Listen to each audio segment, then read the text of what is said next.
try. No hell below us,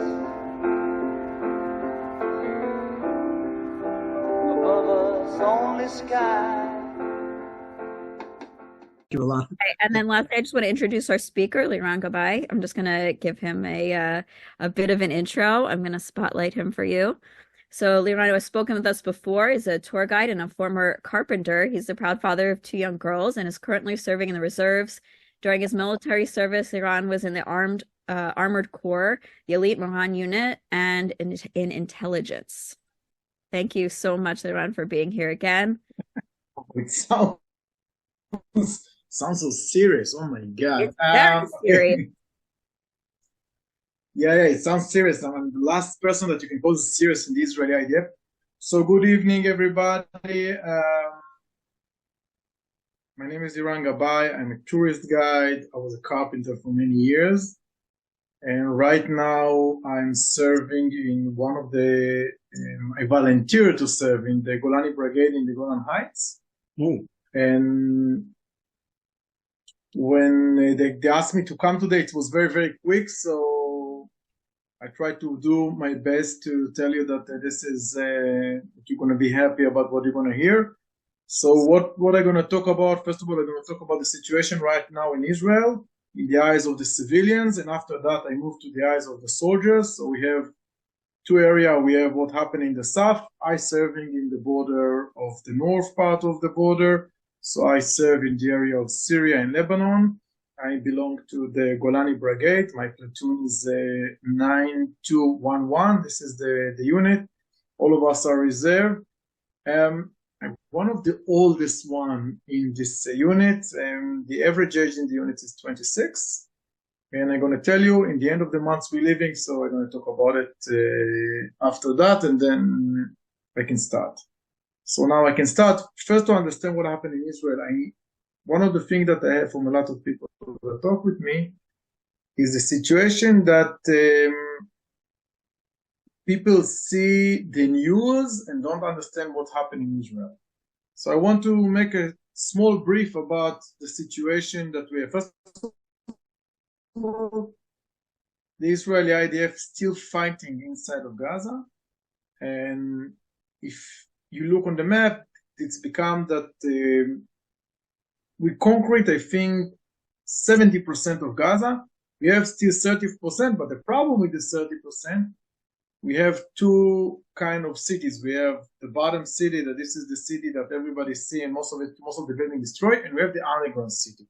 And think about it, take this small little town, if I take it to the States, and put inside 1.5 million people. And this has created a situation that if you want to enter and to make any kind of operation, it's become very hard. And the Israeli IDF have to make a decision what they want to do, how they want to do it, how they want to control the situation. And one of the things that happened, and it's the second time that we released, one of the elite unit entering and find two people. They are from South America, and they release them and return them back home. And this is something that create like, wow, after all of those almost 5 months, we released two people. So it's something that we're really happy about. On the other hand, the Israeli soldiers are very, very depressed because they have to move from one building to the other building. It's become like, let's say, like a day job. And when my friend that they are serving inside of Gaza say, it's very depressed because you move very, very slow. And it's very important that we move slow because we want our soldiers to be safe. On the other hand, we don't find the people that they kidnap, and we kill a lot of terrorists and all of that, but it's become something that you don't really have a fight. So it's a day fight, they call it. And it's created a lot of depression. And right now, the Israeli army make a decision. We start to release a lot of soldiers that was in the beginning. So now I think my unit is going to be one of the last units that going to be released, that they are from October the 7th all of the time for 5 months. So we are going to be one of the longest. And this is what happened. They start to release soldier back home from the reserve, to give him to go back to their normal life. And it's very problematic with the people because people go back home and there's a lot of time lost their job, they lost his businesses, they very, very depressed about it. And the worst about it, that a lot of them go back to their business and then the system, okay, we cannot fire you because the rules say that we have 30 days to give you to stay and work. After 30 days, they get fired. And on the other hand, the Israeli army system, listen, in another 2 months, we're going to need you again. And this is create something, that's the reason I come here right on the time, because it was something on Israeli TV. They start to speak about it in the TV that they say 25% of the soldiers have problem with their work because they are disappeared for 4 months. And you have to understand that doesn't matter what is your job or what you're doing. Think that you have something that you, even the person that clean your house or make a babysitter or doggy sitter or whatever, doesn't work with you for 4 months. So if you need even the simple work, you're going to find somebody else to do it. And on the other hand, when he come back, he say, oh, I have somebody else that doesn't have any commitment to the Israeli army. And this is create a lot of depressed. Everybody talk about it right now. Even in my unit, in the Golani Brigade, we have a lot of soldiers that say they have to go back to work, or the boss make them problems, or the boss system, if you don't find a solution to come back, you're going to get fired. And it's create a lot of depression. And the people are in the south, the reason that they can even not working when they're in the reserve. In another one moment, I move to the other side, to north. But because you have to understand, when you enter to Gaza, one of the things that we really worry about is our cellular phone. As you know, the cellular phone, if you enter to, you can know exactly where is the people located, and it's very easy to find. So even we have here a small unit of 20 soldiers, all of them have phones, so they can recognize the place, and then they can shoot as a target. So what they do before they go inside, they take from them any electronic device that can give a signal or have a GPS. And this is great that they cannot even work in the night. And something that a lot of people right now talk, it's one of the hot things that we have from the soldier in the south. On the other hand, I want to move what happened with the citizens. We still have 1,500 refugee Israeli that have to leave their houses and move to hotels, to a guest house, or to any other solution that the Israeli government offer him, and they cannot be in their houses. So first of all, the people in the south, all the people that live around, I think now it's 2 miles or something like this, 2.5 miles, they cannot go back to their houses because of the war, and because a lot of houses are totally destroyed after the 7th of October. And this is created that right now a lot of people volunteer to go down and to clean their houses. And it's not an easy job, it's a very hard job. A lot of my friends that I know that are volunteer, they say, we're going down, you enter to a house that a person live over there, you know, it's like, think about it, that you see your house, on the other hand, you understand bullet and shooting and all of that, and they start to take everything out from the houses. They are very stink because the fridge that stopped to work, all of the food and all of that, so they say, we take everything out, we clean the house, we paint the house, and we start, if the house was not bombing or something like this, and we try to build them, and it's something that it takes a lot of time. And the only reason that they do it, because they want that if the people go back to visit their house, it's going to look like a house and not look like a places after a war. We have to understand that the damage over there is huge.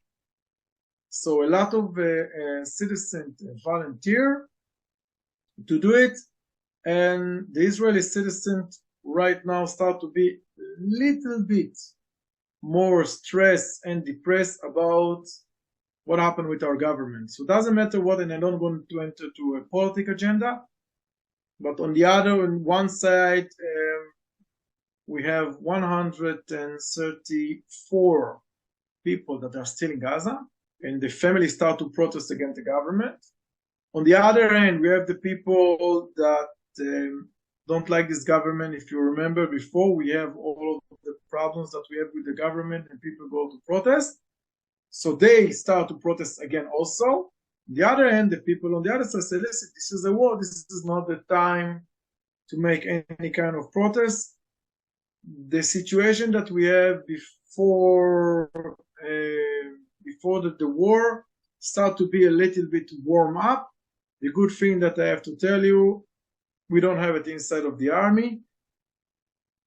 We have it just a little bit, but and it's something that people, let's say, if somebody starts this conversation, after a few seconds, somebody say, leave it. So you can speak with somebody in your room about it, but it's not something that you're really going to hear. And one of the good things that people listen to each other. So if before that, it's like people, like any other politics, everybody have his own agenda and everybody is right and just fighting with each other like bombs. Right now, people start to listen to each other, and you have to understand that right now in Gaza, this is the mix of Israel. So we have over there everybody. We have Orthodox, we have people from the kibbutzim, people from the city, people that the best food for them it's pork, and people that doesn't matter, it's have to be the kosher of the rabbi of the kosher. So we have both of them for both sides, and this is create that the people working together know each other. And I have to tell you, after all of those months, it's become crazy because people really get together and really start to understand each other, and this creates some kind of a bridge between all of the different different groups that we have inside of Israel, and we become again like a huge conglomerate. And on the other end, the funny thing that happened, that a lot of people come to support the soldiers. In the end, I'm going to talk about what I do in my brigade, but people just want to give to the soldiers. So I have to tell you, from the beginning of the war, and I'm sure people ask you, donate money for a raincoat and collect money for military things and everything that you can think about. Right now, I have to be honest, I still have, I think, 20 jackets in my car. And when I come to soldier and say, do you need a jacket? No, I have one that it's good. So it's become something that all of the soldiers have all of the gears. We still have problems with professional gears like ceramics and other things that we still have problem with this. But it's something that we start to get it close very, very, very, very quick. And the Israeli soldier and the Israeli citizen, one of the things that they do to be part of this situation, they make a barbecue. I understand that you record the Zoom, but I have another extra pound and a half. But nobody hear about it. But I have extra pound and a half or 3 or 4 pounds. And this is because what we eat a lot. We eat a lot, and we eat a lot of junk, but we eat a lot. And one of the moments that I speak with a lady that serve in the south, that when they go out and they meet the ladies that cook for them food, and they says to them, you know, for all of those 4 months, we don't need to eat any any military food that is most of the time it's coming can, because people give them food. So it's something that's amazing.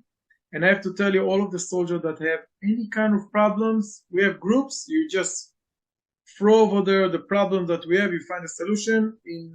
In my unit that I serve, one of the head commanders of the unit, for a lot of things that he have in bad situation in his house because of this war, and he cannot leave a soldier. And when you have problems, they come one after one after one, and he's broke his phone. He's broke his phone, and we try to find for them a solution. And I just enter to one of the group and say, somebody can give me phone only until the war is over, and just to give him something, something that he can use. And when we find a solution what to buy, in the end, our unit make a decision to buy him a new one. I think 10 minutes after, I have some Galaxy X20, great condition. I just send my nephew to bring it. I take it to me. I bring it to the officer. He use it for, I think, 2 weeks, something like this, and then we just buy him as a gift from the unit. Buy him a new phone. Is in the Golani Brigade. It's a unit that very proud. All of them are fighters with all of the gear that you just imagine, and the color of the phone was pink. And this is one of the best things that happened. So I gave him the pink. I remember that I make a video for her, and the thank you, he say, thank you for the phone, but next time, not pink one. And all of his soldiers for 2 weeks laughing about it.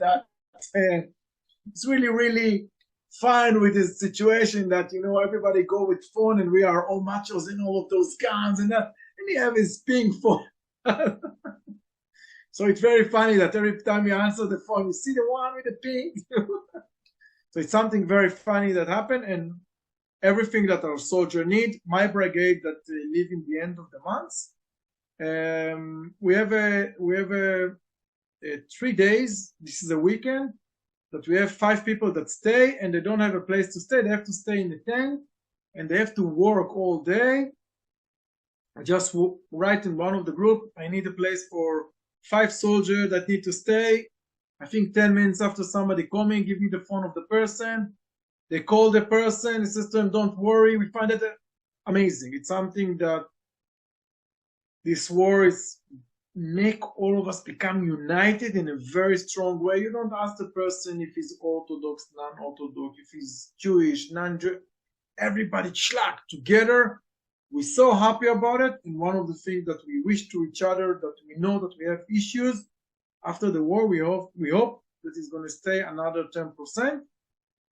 And we have to understand that right now we have 2 realities. So we have the reality of people like me that they are in the service. We have the reality that people that live in Tel Aviv, Jerusalem, Haifa, the bar is open and everything is fine, and the people go back to the normal life. On the other hand, they really support, they really listen, they're really inside of this situation. A lot of people are very depressed from the situation. One of the people in my unit, there are 4 brothers in the army, and the father is also volunteering the reserve. And one of them is one of the head officer in my unit.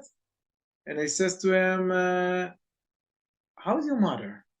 And he says to me, if you find all of those natural things that you take to become cool in a radius of 5 miles of her house, tell me, because I'm going to buy, because she drink all of those things that make her to become cool, because she have 3 kids in Gaza. The husband is in the area of the West Bank, and he is with me in the Golan Heights. And he said she doesn't sleep at night. She says when all of them, there is one weekend that all of them come. She said they finish the Shabbat dinner. She entered to sleep, and she wake up day after at 2 o'clock. And she was so depressed. And they said, oh, she said to the kid, why you didn't wake me up? I said, because you sleep so strong, because it's so needed that you have one moment to quiet your brain. So the people inside of Israel are very, very worried. Yesterday, we have one of the soldiers that died from a rocket that fall from in the area of Tzfat, in the north part of Israel, that Hezbollah shoot. On the other hand, the Israeli army was bombing a lot of places inside of Lebanon and close to Nabatea in the north part of Lebanon. And we have to understand we blame only one group that is inside of Lebanon, and this is the Hezbollah, because Hezbollah is the one that controlling the area and play a very good game. I have to tell, I think they do something that for us is very depressed, because they give us the level that we are not in the war. So this is what Hezbollah do. And on the other hand, the civilians cannot go back. So the civilians in Israel, so if you go the north to south, they are refugees, they are in Tel Aviv, they are in Jerusalem, Eilat, every place in Israel. It's not fun. People ask me if it's fun. It's not fun. I have a lot of friends that are refugees. They says to me, listen, if I tell to everybody that right now here with me, I says to them, listen, I can give you a week in the hotel, 3 meals, whatever you need. Everybody say, I'm happy. I give you 1 month with all of your family in the hotel. I think you think about it twice if this is what you want. So they're very, very depressed. It's a lot of pressure. So this is all of the groups that we have inside of Israel. I want to move a little bit to the north, and I'm giving the answer to questions, so somebody have to read me the question in the end. I move a little bit to what happened right now in the north part, in the area that I'm serving. It's amazing to see. In my unit, I'm the Golani Brigade, a soldier. Another week and a half, we leave. We go back home. We make a huge party. I'm going to talk about the party in the end. And you can see a lot of units go back home. On the other hand, when they go back home, a lot of people really complain about it, because they say, what about the war in the north part of Israel? And when we look on the north part of Israel, we remember that we have on one side, we have Syria, and the other side, we have Lebanon. Syria, as we know, and this is the situation, Assad control only 60% of Syria. So this has created a situation that Iranian can bring units inside to Syria, cross Syria, and come close to our border. And this is what our soldier is protecting for, but it's not a huge amount of soldiers. And Assad doesn't have the power to open with the war, so this border is quiet, and this border is a border that creates that, let's say, it's fine. Sometimes we have drones that come in from Iraq. We have a drone that come from Iraq. You have to understand, this is around, oh my God, I didn't be with tourists so many years, so many months that I don't remember how to convert the mile to kilometers. So it's around 2,000 miles from Israel to Iraq. So he fly 2,000 miles and he just makes suicide on one of the buildings. Nothing really big happened. And we have to understand the problem with the drones for the Iron Dome. It's a little bit more hard for her to take down the drones. She can make it, but over there. So this is what comes from the Syrian border. We have to understand that the soldier over there are, it's like become day job. Come in the morning, you eat breakfast, you do your things, whatever you need to do. If you need to make a guard, and if you need to make a patrol, and the soldier living their life, and it's great. It's great that 5 months, it's like a job. On the other hand, their family are really, really complaining because they said, listen, you don't fight. So what are you doing over there? And you get fat because you eat a lot of junk food. And it's crossed a lot of pressure. The good part about it, this is the Israeli government understand that you have to do something about it. So they give to every soldier, if he have issues with his wife, he can go to somebody to make a conversation, to shrink, or whatever he wants. or to any kind of life trainer, and they give around $400 for that. So it's good. So, if you have a problem, you want to talk, and it's create that a lot of people lost their power in the house, because if I'm not in the house and my wife get used that I take the children in the morning or make lunch or make dinner, play with them, take them, go with them, every normal life, this person will disappear for 4 months. So she have to make everything. And the women are really, really depressed about it. And it's created when they come back after 3 or 4 months, they start to have a lot of problems. And I'm going to talk for 1 minute what happened for the people that come after 4 months. You don't say it in Hebrew, but in Israel we have something that we call Eretz Nehederet. It's a show that's laughing about all the situation. So you see a person sit like this, and everybody talk around him, and he doesn't understand what they speak about. And this is what happened for people that come after a long time. So the people that go back home, they take him a long time to go back to back to the normal life. What happened right now in the area of the north, and because the people in the south suffer from that, so in the north, they take down the unit and they take down the mission, so they give you more time in the house. I'm right now in the house, so I just when they asked me to come to make it, I said no problem, I go home. So today, a few hours ago, I just came back home, and this is create that they give us more time in the house, because they say they want us to go back to our house, to our family, to be more days in our house and last days in our service, that we're going to go back to normal life. So if I'm talking about in the beginning of the war, people don't see the house for 1 month, something like this, some of them for 2 months. Right now, they try to give you to be 7-8 days in the base, 2-3 days in the house. And this is create that people slowly go back to their normal life, back to the family, you see them more, and not like, okay, I'm disappear for 4 months, here I am, hello, how's it going? And it's something that it's very good, and it's really, really helpful for the soldiers. And I have to, before I go to the area with Hezbollah, I have to tell you something about my brigade. The average age in my brigade is 26. Kids. Yeah, I know I'm old. They are kids.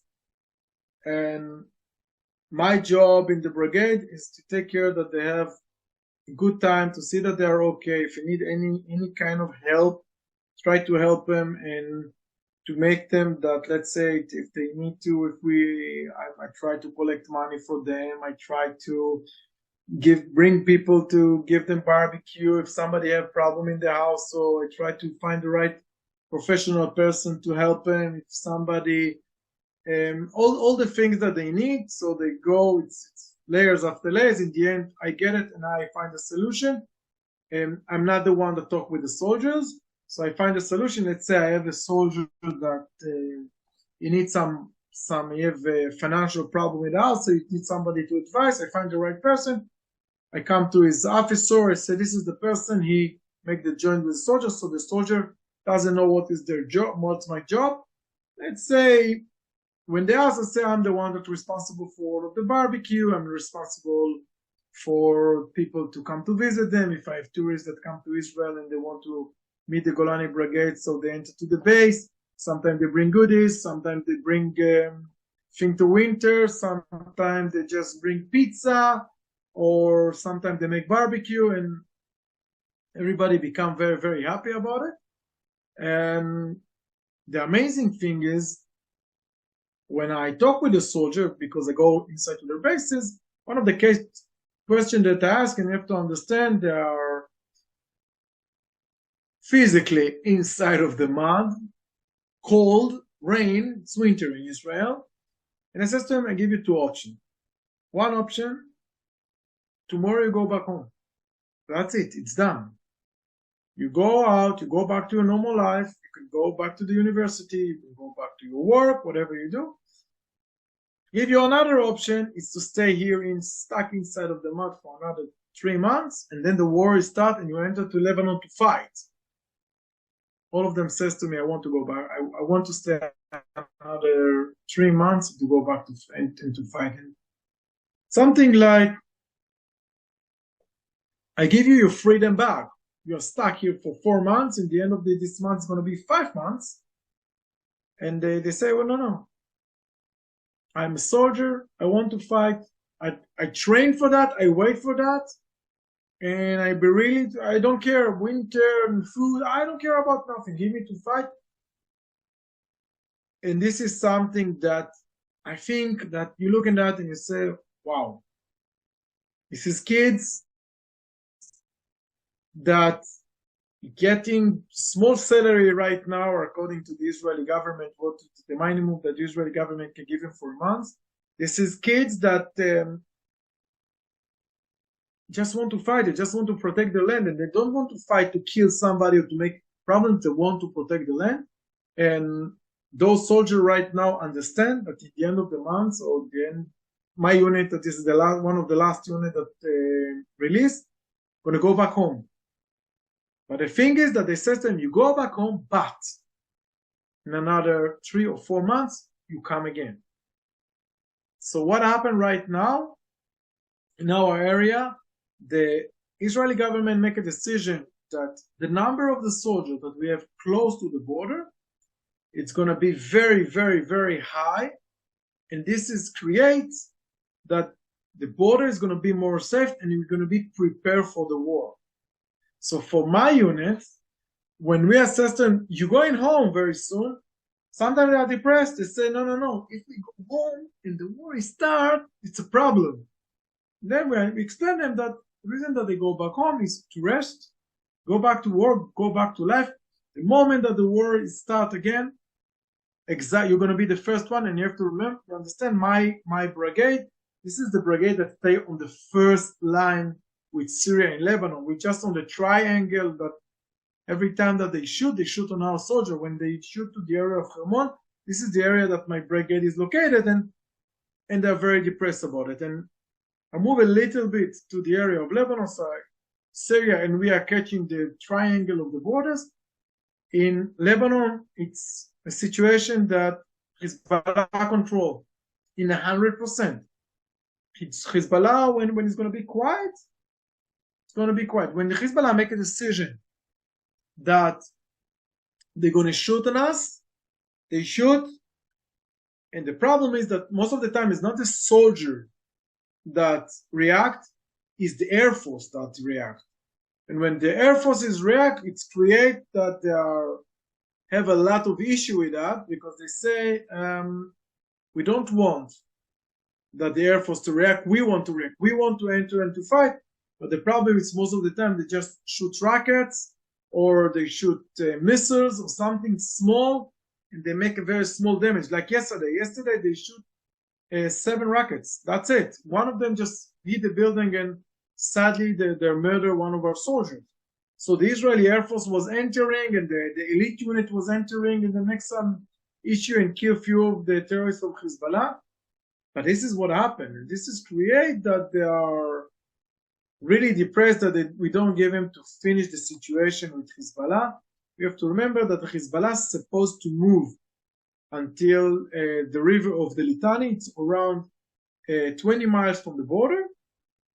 They're not allowed to be there, but sorry to say, I don't know how much you like it, but the United Nations doesn't, the UNIFIL that's supposed to be over there, United Nothing, I call them, sorry that I say this, they don't care.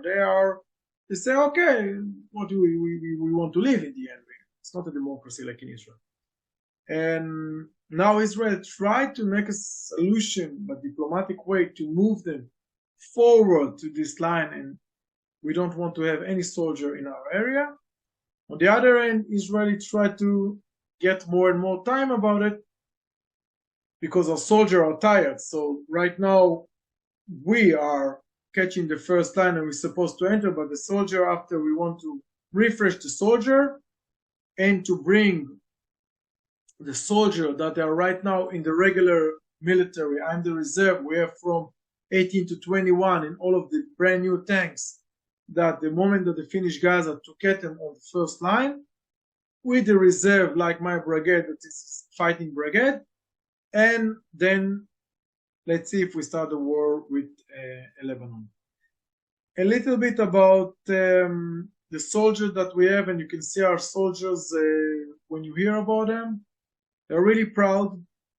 They're really happy for them to be inside of this situation. It's something that they feel that they do something that valuable, and it's something that amazing. If not, they are after 4 months, and if you ask them, they say, I just want to go back home. One thing that is little bit funny, the one that the youngest of the youngest in Israel, we are most of the time we finish the army, we go to work one of those, let's say to work in McDonald's or something like this. We save a little bit money and then we fly to a tour of 1 year, sometimes South America, sometimes States, sometimes India. Everybody choose. A lot of the young people that still saving their money for this tour say, one thing good happen in this reserve, I get all the money that I need, because when I'm in the reserve, I cannot spend my money because I don't go out. I'm stuck in the base. On the other hand, I don't need to pay for food or something like this. The army supply me food and all of the rest. And so they save a lot of money, and a lot of them say the moment that this war is over, they be able to have enough money to go to the tour in the overseas. And on the other end, the people in my age or younger than me, let's say the people at the age of 30, really depressed because they want to go back to their normal life. A lot of people, the business was destroyed, families that have problems, problem with the kids, wife, and all of the problems that you have when you disappear for 4 months. And when they go back home, they say, it's like a person that, I try to explain it sometime. If somebody being first time in Israel for 1 month, or if you go to a holiday for a very long holiday and you come back and you talk to the people and you so lighting and everybody like, we are still living the life. So people, when they come back to work, the people that expect them sometimes don't know how to expect them and how to deal with them. Get water. So this is what happened right now in our area. And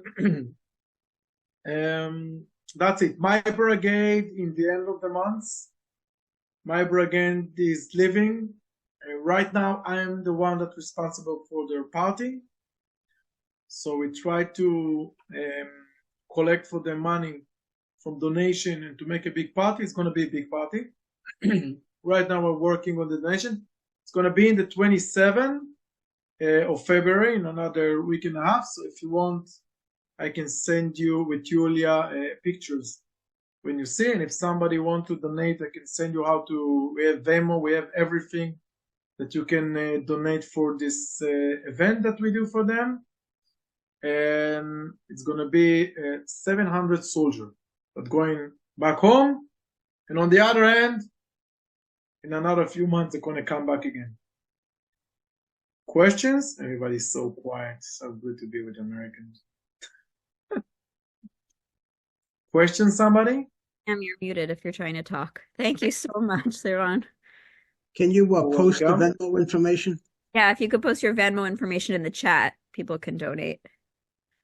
Okay. PayPal? Or PayPal or however you want. I have. Just 1 second, I give you the Venmo. One second, I'm gonna send them to my phone. Other questions? Did the Nobody have any questions? Yeah, any question about what happened to us? Everyone's just talking at once. Steve, what were you saying? did the Golani unit enter into Gaza, or they just stay up north? The Golani unit, we have the regular Golani unit that are soldiers, 18 to 21, they are inside of Gaza. No, they are. We have the reserve, part of them inside of Gaza, and we have to remember that the reserve is huge. The reserve right now, in the beginning of the war, we have 360,000 soldiers in the reserve. So the Golani brigade is not. It's around a few thousand of soldiers. It's around 10,000 soldiers. So there are part of them in the Gaza, part of them in the north. So we are splitting for two sides, to two places. More questions? Yeah, I heard somebody else speaking. I wanted to ask, how difficult is it for the soldiers to return after they've been out back in their regular lives for 3 months? I can't imagine going to their and adjusting so quickly, and then I don't understand that period where they're adjusting to their regular life. Like, how do you start a job and then in 3 months you're going to stop it? It's terrible. Nobody have any kind of a normal solution for that, and we have to understand that we don't know. I want to say something. You know how many Haredim people die in this war? Zero. And what happened? That they don't go to serve and they don't have the problem that we have. And right now, it's a lot of pressure that happened because people go back to work and they say, we have to protect our country. We don't have a professional army that, we pay money and the soldier go. We are reserve.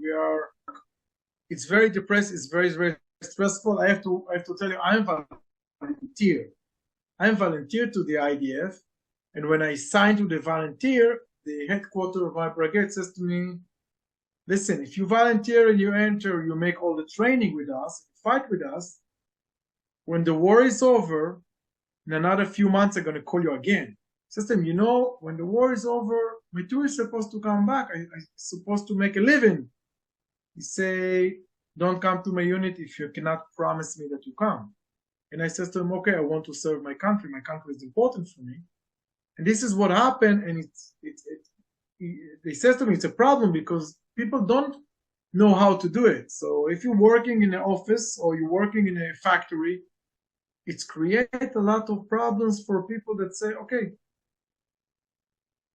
I don't have a solution for that. I really don't have a solution for that. And the government also doesn't have a solution, and it's created, or they're going to find for us a solution by protecting the people that they don't get fired from their businesses, from their jobs, or to give a lot of money to the people that have those jobs. Say, if you get a person that's making the reserve, you get extra from the government.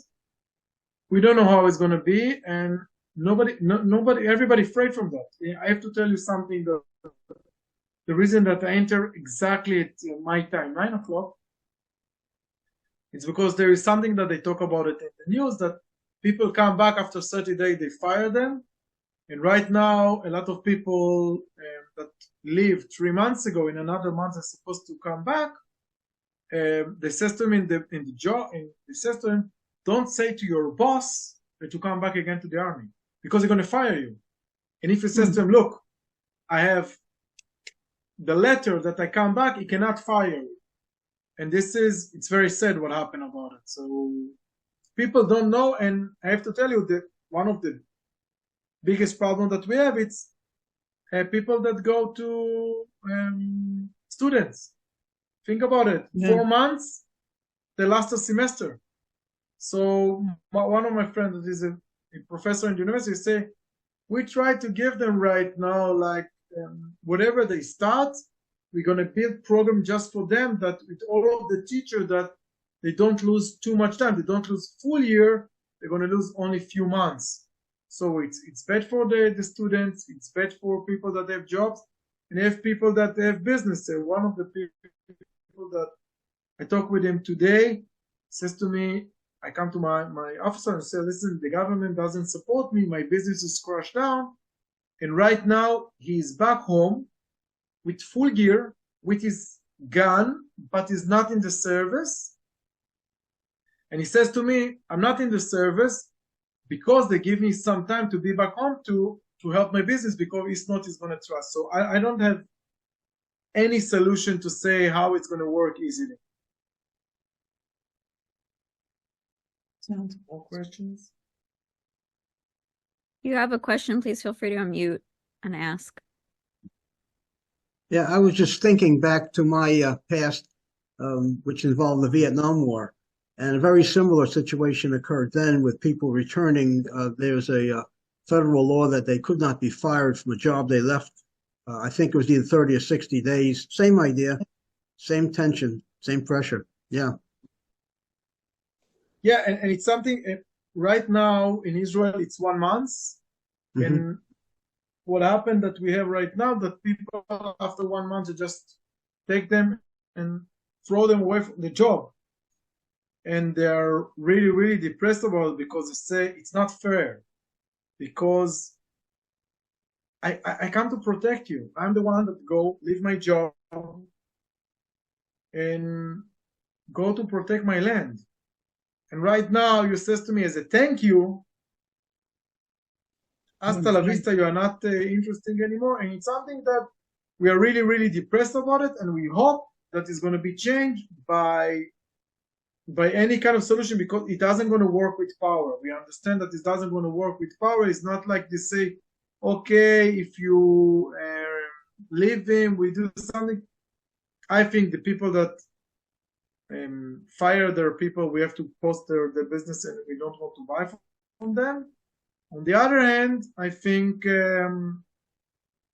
we need to give support for those people, because in my unit, the person that I buy for him, we buy for them the phone. The chief, the headquarter of my unit says to me, you can go home.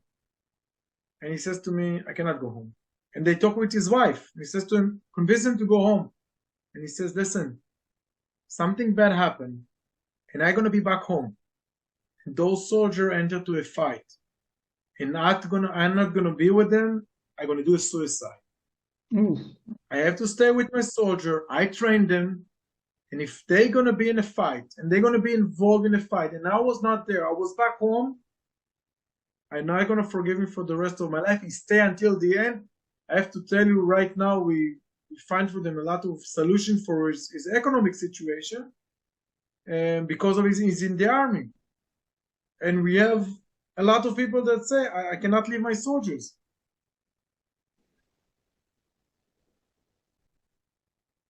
All right. Questions? Do we have any questions? Well, I think someone had a question there, Alana, I saw in the print. Go ahead, Alan. yeah, not so much from your point, but I was a owner of a business here in the States, and I understand exactly where you're coming from. And I had people that went to the military, they had to go in. And my problem is I need to have my production out. And of course, so then I hire somebody, and then when somebody comes back, they say, well, I like my job back. Now I got one person too many. Do I have to fire the person I did hire to replace you temporarily, because now he's like a full-time employee? Or do I say to you, you can't come back? And I understand where you're coming from, and I do appreciate, in your case that you did served your country. But, when you look at it from the owner's point, he's got to sit down and says, can I afford two workers now when I only need one? And it makes it very hard. And if I don't hire somebody, then I don't have my production out. So it's a lose-lose situation all the way around. From your point, you need to have your job, know your job is still there. And from my point, I still need to have my production. So like I said, that's why it's a lose-lose situation. First of all, I agree with you in the 100%, and I have to tell you that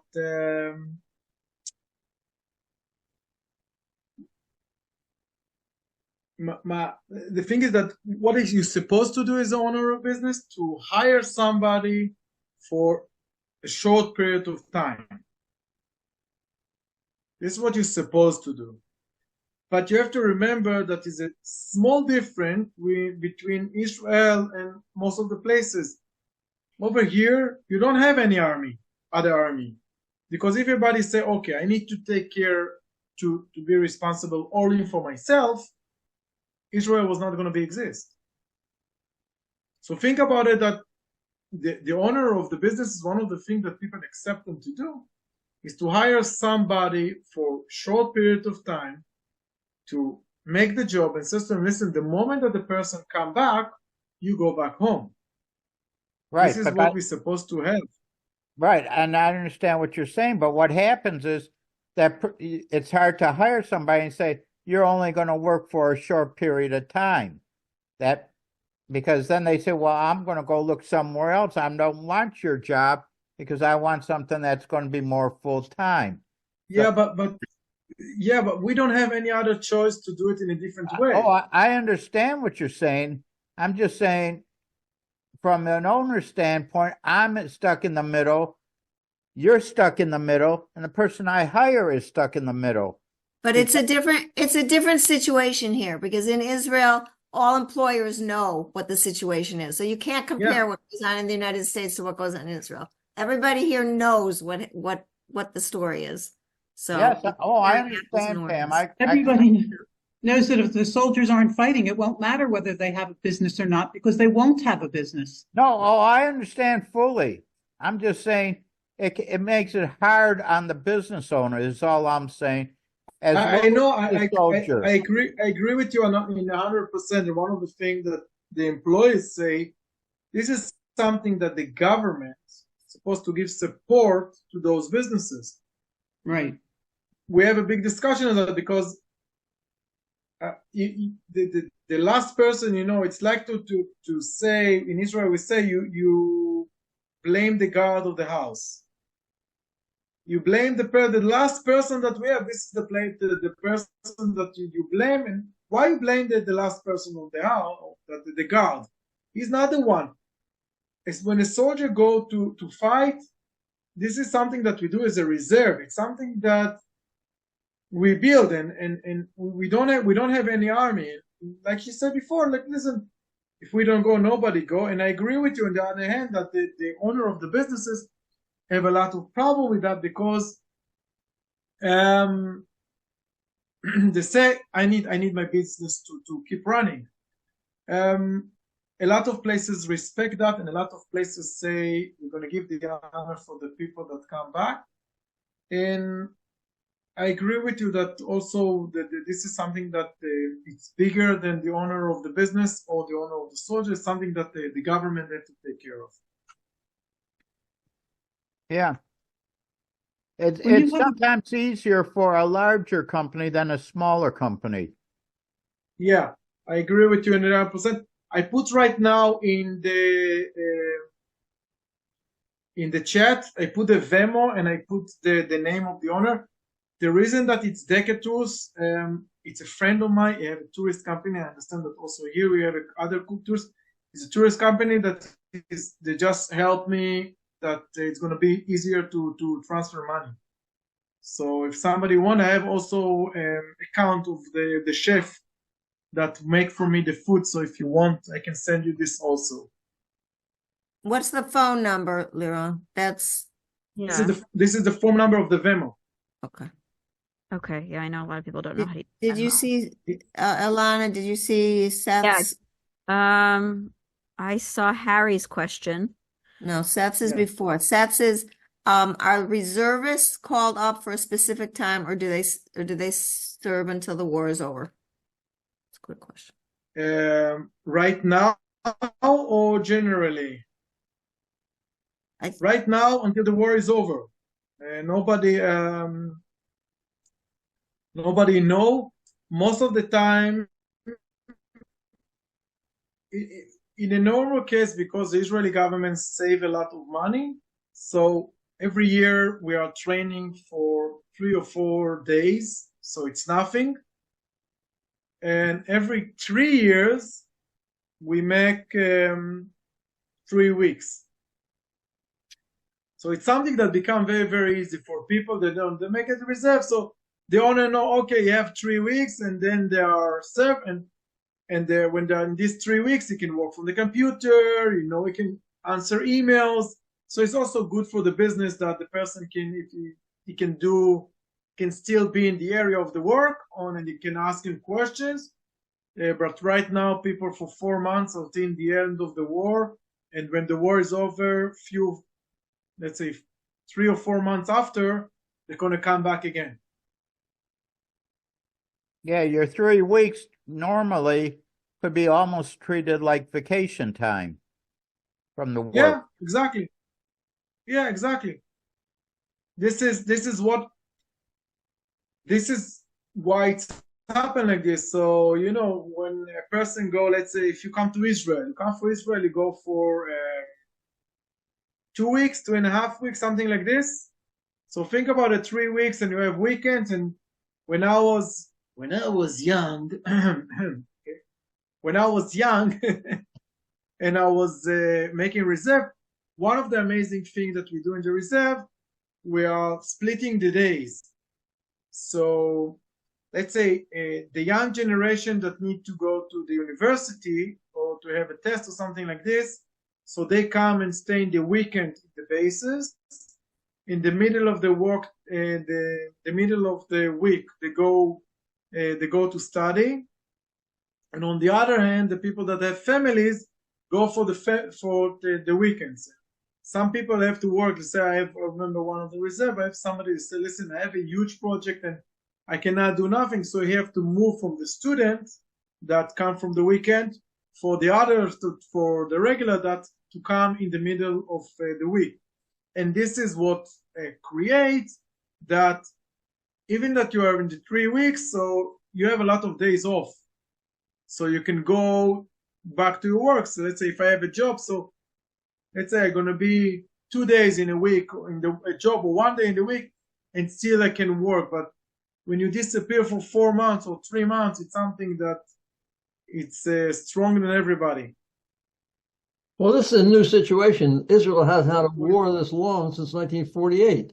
So you can't look at the usual situation and consider it that way. I think there has to be much more stress and much more difficulty now. I agree with you in 100%. The situation right now in Israel are totally different. Israel now totally in a different situation. Israel doesn't know how to react to this situation yet. No. Israel doesn't, we just don't know how to react. The government doesn't know how to react. The government, nobody know how to react, and when nobody is really care, you cannot have a good solution, because everybody say, it's gonna be fine, but it's what we have now, and we talk about it a lot. And when there are servers, it's like a lava, but they're going from the under and start to go up and up and up. And the government say, they're going to find solution. We have to understand that right now, 25% of the soldiers have problem with their business, with their job. 25%. So it's something huge. Harry, did you want to ask your question? And it's something that... Oh, I'm sorry, Liron. It's related to this. Harry asked, how about fining No, I just... Oh. Finding what? Finding? Fining companies that immorally dismiss those serving, like making them pay. That's a question from Harry. What is that? Making them pay. I don't understand the question again, sorry? Making them pay a penalty. A penalty, right. This is something that they think about it right now.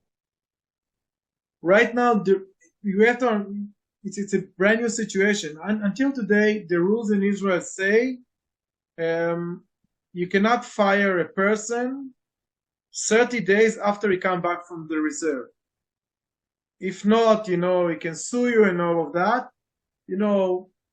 They find solution, and we now in a situation that now they're going to change the rules.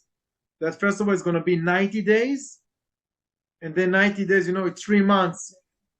He have to bring you back, or you have the time to move, or they're going to have a penalty or something like this. What I wish that is going to happen, that people start to promote those companies and to make it for them shaming, and we're going to make them a big damage. And this is, it sounds terrible what I say right now, but doesn't matter who is the company. You say, listen, I was working over there and I was get fired. One of the stories that happened, that you have to understand, we are in the reserve. What about the wife?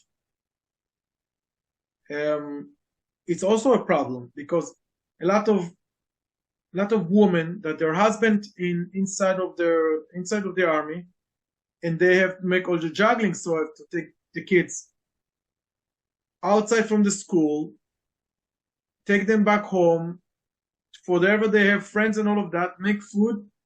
And what you do if one of the kids is sick? So let's say if it's 2-1, sometimes I'm at home, sometimes he's at home, but he's in the army. Who's going to be with the kids? If you don't have a grandfather or grandmother that help, it creates more and more damage. And a lot of women get fired. And what? Don't hear the question. And then it's created that a lot of women come to the media and say, listen, we have to take care about 3 children. You have to remember the average age in the reserve is 27. So most of them have small kids, and everybody that has small kids, they are sick in the winter. Every 2 weeks they are sick. And it's also created a situation that they are really angry about. And it's something that we don't know how to deal with it. And it's also something that the government have to give it a solution, that you cannot fire a woman when her husband are inside of the reserve, and it's something that they start to build.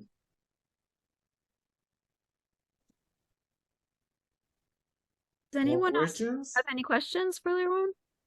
Liron, I'm running a Hamal in Tel Aviv, and we give all kinds of equipment and supplies and everything, not tactical, but everything else to all kinds of units. And I know we've given to Golani. We might have even given to your unit.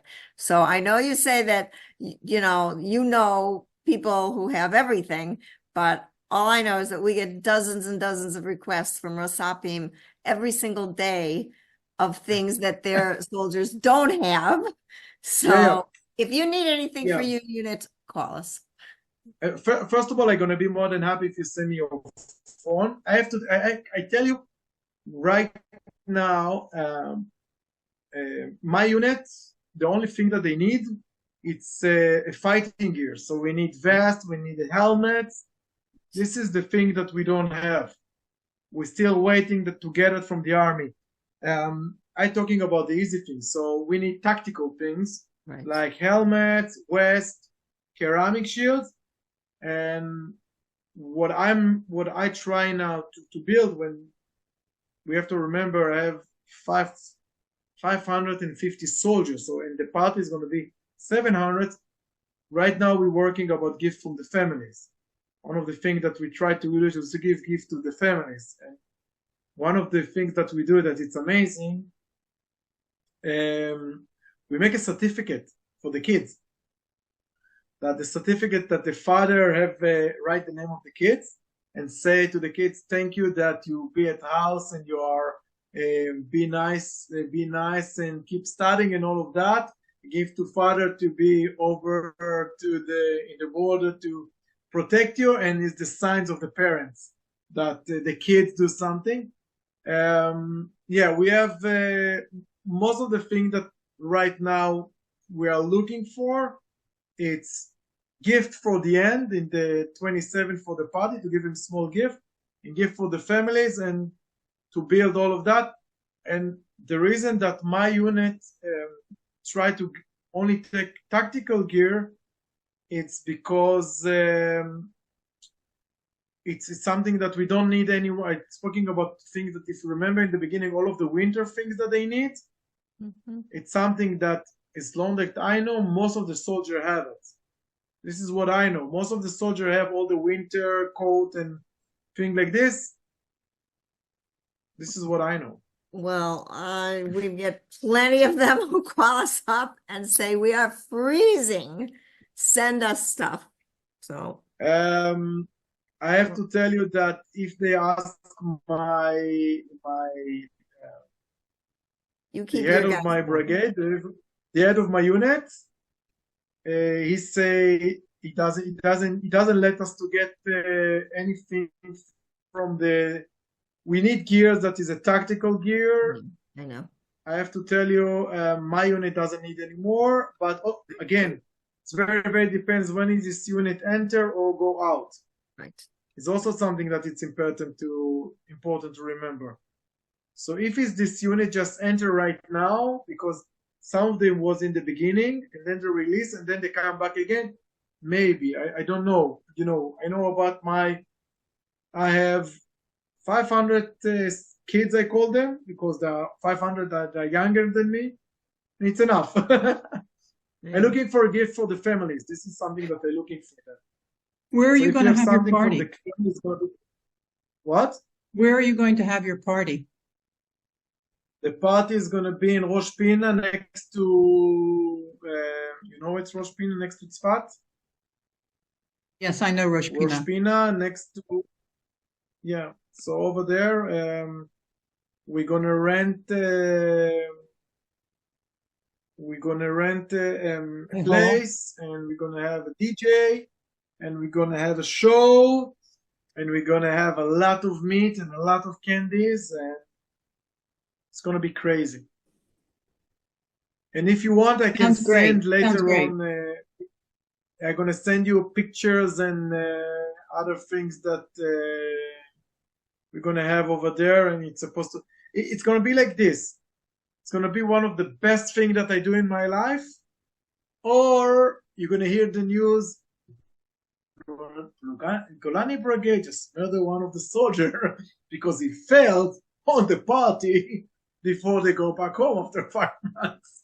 One of them is going to happen. You won't fail. It'll be a success.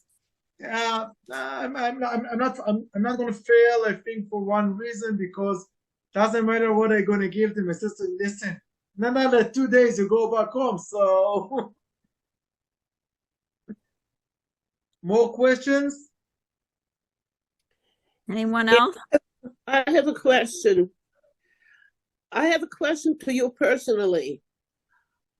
Is your job over the 500 that you have is going to continue after the 4 months when they're coming back? Because what I sense from what you said and from what I've heard is something that has to do beyond the economic situation. And what I call it the love affair between men and women. And I see and I hear from you that you are sensitive to both sides. So now that you have the guys who are 27 or 26, some of them are married, some of them have kids, but most of them maybe never thought about love life. And maybe this is something that is going to come, because from past, we have known that it was a big prosperity after wars, that many babies came up. How we are going, and if we are going, and if you personally is going to take this job over your shoulders. Are you going to be a rabbi, or you're going to be maybe you're going to be a mother? I'm not going to be a rabbi. But something else I want to say. From what we have seen now of the care of the people, we saw the importance of family. of mothers and fathers and sisters. We saw it. We saw it in funerals, with donation in all of this. So do you sense a change in the Israel society in that respect to make it a stronger society that will exist? Because money doesn't make everything. First, it's going to be. Am I giving you too big of a job? No. I'm going to give you all the answer. I'm going to start from the end. It's not going to be. It's going to be a huge change in the Israeli society. Everybody know that. Nobody know exactly what happened, but it's going to be a big change. On the other hand, I'm not going to be a rabbi. My youngest daughter, that's right now on the house of the mother, because the internet here is very good. She's 7 months old. She's 7 months old, so she's one room after the room that I stay right now, and I don't going to make another one very soon. And the oldest daughter that I have, she's 2 and 7 months, 2 years and 7 months. It's going to be a baby boom for sure. I have to tell you that I know about friends that serving with me that say, we work about the baby. So it's going to be a baby boom. About my job personally, I'm a tourist guide. So the moment the war is over, I'm supposed to have more job. And this is what we're going to get. And this is something that I'm ready that my tourists come back. I have to tell you that my job is going to be changed because I think it's going to be what happened after COVID. That after COVID, we get in a situation that everybody wants to come to visit Israel. Right now, it's also something that happened. We already have jobs that we call it jobs of a war, that people take people to the area of the war and show them what happened over there. I don't like to do it, so I feel terrible about it. I think this is not the right thing to do. And the moment the war is over, I'm supposed to have tourists back, and I'm supposed to go back to work, and that's it. This is what I think it's supposed to be, and this is what's going to happen. And a lot of people are going to change their work. And one of the things that I worry about, that people doesn't want to do reserve, and this can be a problem. And this is something that can be a problem, and we hope that our government going to find a solution for that. Because if not, it's going to be terrible, because we don't have people that make reserve. So I don't know, and I hope the young generation doesn't make a decision that they leave the country and go back home. Go to a different country to find a better life. I don't know what's going to happen. I hope for the best, and I hope it's going to be fine. That's it. Thank you. I give you the answer? So much. Yeah, that was a good answer. Thank you so much, Liron. I really appreciate it. And I want to let you go because it's late there and you're doing a ton of work. So let's all thank Liron. Welcome. I want to have your phone of your Hamal in Israel. You think that I don't want to call you? I'm going to call you for sure. So if you can send me your phone, how I can get your phone? I put it in the chat. I put it in the chat. I put it in the chat. I mean, I put it in the chat to you. Do you see it?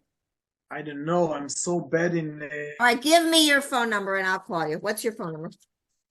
You write you down. Just a moment. Just give me your phone number. 972 508 37777. Wait. Start again. Give me your number. 05 what? 05 what? 050. I just write you this in the chat. 050 83 77 774. I write you this if you write me from. Okay, fine. All right, I'll send you a message. You have a WhatsApp?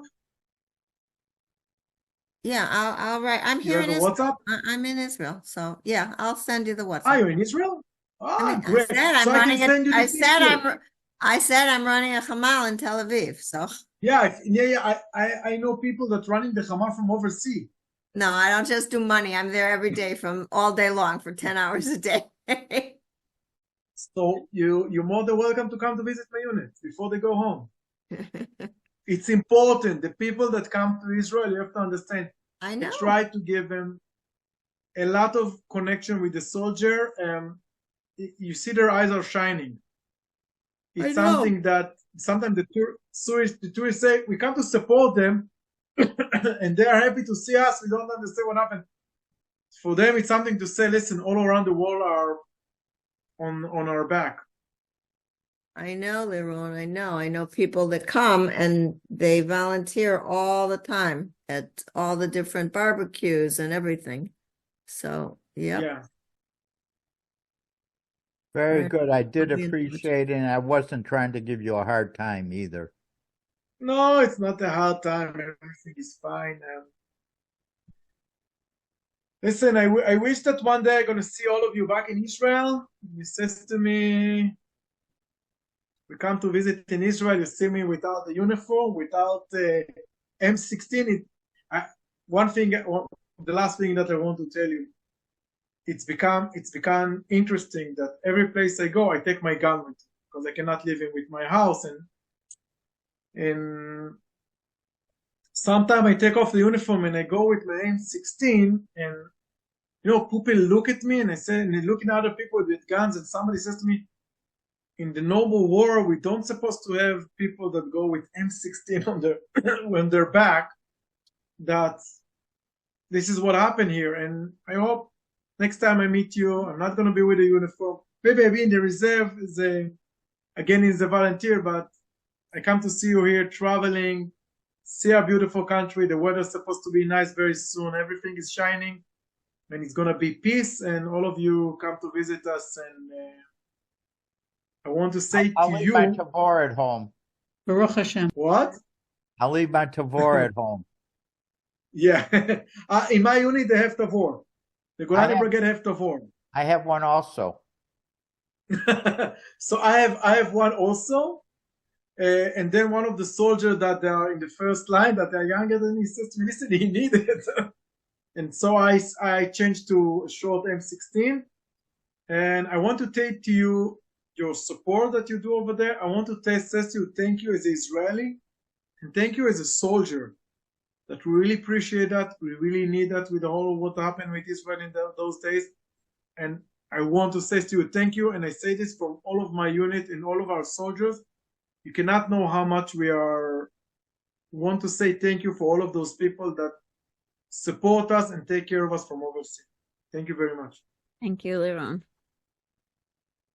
And see you soon.